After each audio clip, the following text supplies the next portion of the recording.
Ahoj moja. Čo nové? Mám novýho fréra. Ja, to je taký macko. Vůbec nevím, co mám koupit k Vánoc. Taký pekný vianočný svetrik. A není to moc kýč. Veď to je plné Milano. No on je takový motorkář, víš, takový drsňák. Akú má motorku? On má nějakýho bavoráka. Tak mu kúp nový Racing pre BMW. To je taká obrazovka, vieš.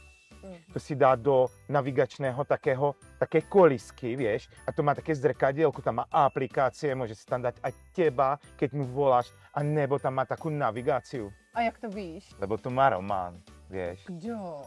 A romantička, vieš, to je ale iba môj kamarát.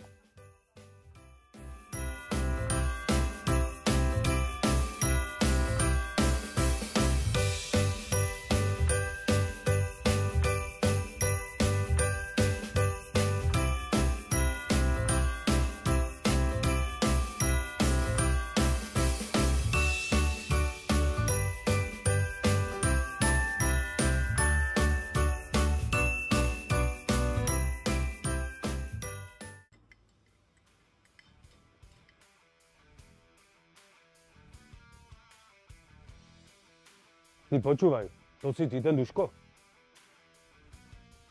Ešte raz mi odporúčaš taký sveter, že dotrhám ako noviny. Ale ten Racing sa ti podaril.